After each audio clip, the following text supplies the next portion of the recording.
পদ্মা নদী কারো জীবনে আশীর্বাদ, আবার কারো জীবনে অভিশাপ। জলরাশির বুকে নৌকা ভাসিয়ে মাছ ধরে জীবিকা নির্বাহ করেন হাজারো জেলে, কিন্তু মাছ কমে যাওয়া, প্রাকৃতিক দুর্যোগ আর অভাব অনটনের চাপে দিন দিন সংকটে পড়েছেন তারা।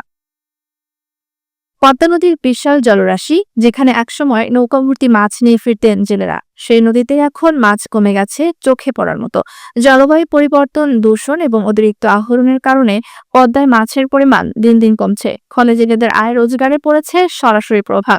অনেক সময় খালি হাতে ফিরতে হয় ঘরে। এ অবস্থায় অনেক জেলেকে ধার দেনা করে সংসার চালাতে হয়। বন্যা, ঝড়, জলোচ্ছ্বাসের মতো প্রাকৃতিক দুর্যোগও তাদের জীবনকে আরও ঝুঁকিপূর্ণ করে তোলে। নৌকার সরঞ্জাম কিনতে বা জাল মেরামত করতেও পড়ে যেতে হয় বিপাকে। সরকারি সাহায্যের কথা থাকলেও তা প্রয়োজনের তুলনায় অনেকটাই অপ্রতুল বলে অভিযোগ জেলেদের। বড় ধরনের কালবৈশাখী, গুলবৈশাখী অনেক সময় ঝড় আসলে আমরা অনেক সময় ওই ঝড় এই যে চালুরে হাতার না পানি দিবি আর তখন তো পুরো ঝুঁকির মধ্যে থাকি। মনে হয় 1 কেজি সাইজ, এটা মনে করেন এখন মনে করেন 3,000 সাড়ে 3,000 1 কেজি সাইজেরটা। হ্যাঁ।